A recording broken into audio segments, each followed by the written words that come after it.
Bonjour, voici la présentation du site Petit Patrimoine créé par la société Image Plus.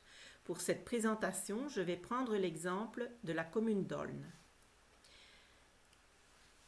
Différentes possibilités de recherche sont disponibles. D'abord, une recherche sur un mot qui se trouve dans la description d'un objet répertorié sur le site. Ici, on choisit le mot calvaire. On retrouve tous les objets qui mentionnent le mot calvaire dans leur fiche. Et on en choisit un. On voit une première photo, une petite description, la classification de la région wallonne et ensuite l'histoire du monument.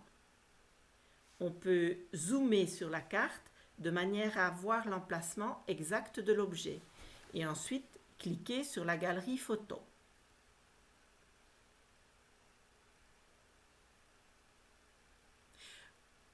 Comme photo, on peut trouver les photos d'événements liés à l'objet, l'objet lui-même, d'autres plans qui permettent de le situer dans son environnement géographique ou éventuellement des anciens documents.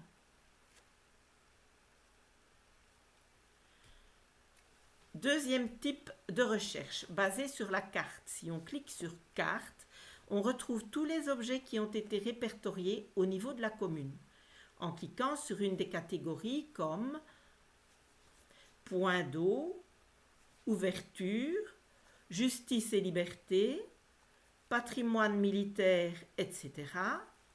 On voit les points qui montrent la situation des objets concernés. En cliquant sur un de ces points, on a une brève description de la fiche qu'on peut consulter en cliquant sur « Voir fiche ».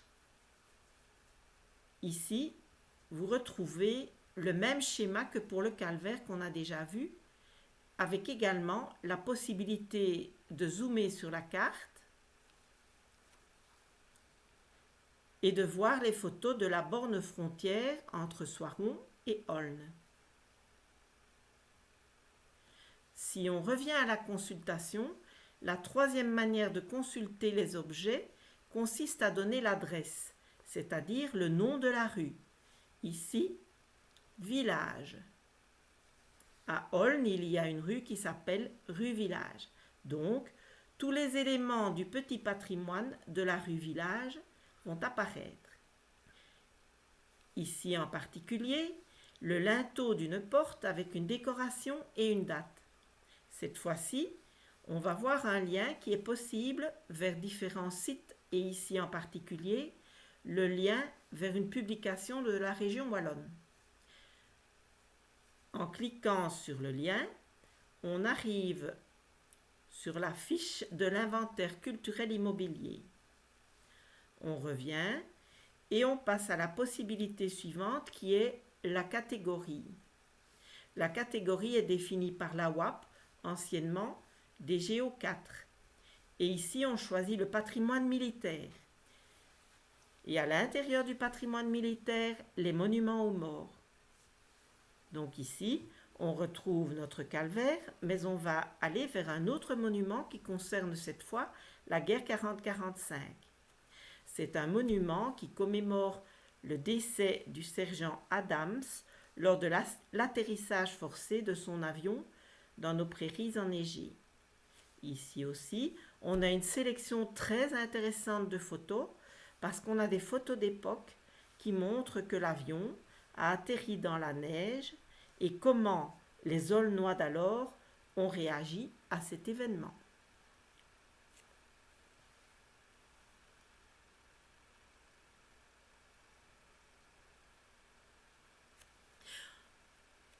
On revient pour passer au type de consultation suivant.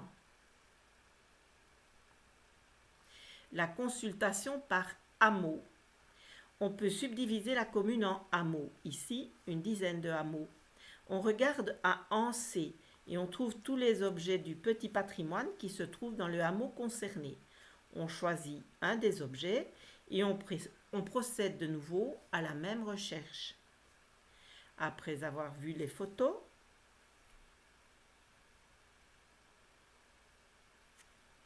on peut faire une recherche dans Google Street View, qui est intégré dans le programme. On va d'abord zoomer sur l'emplacement, puis déplacer le petit bonhomme sur la place indiquée. On voit ainsi la rue dans laquelle l'objet concerné se trouve. Donc ici, la maison, avec au-dessus de la porte, la potale. La dernière possibilité est l'état de conservation de l'élément. On peut choisir parfait, bon, abîmé, médiocre. On va prendre médiocre. Ici, pour cet objet, il y aura des travaux à faire et on choisit une chapelle, reposoir fixe de procession, où des vitres sont brisées, un mur est en mauvais état, une toiture est abîmée. Voilà, vous avez ainsi vu quelques possibilités de consultation du site du Petit Patrimoine réalisé par la société Image Plus. Il y a un deuxième film sur YouTube qui vous montre comment enregistrer l'inventaire de votre petit patrimoine.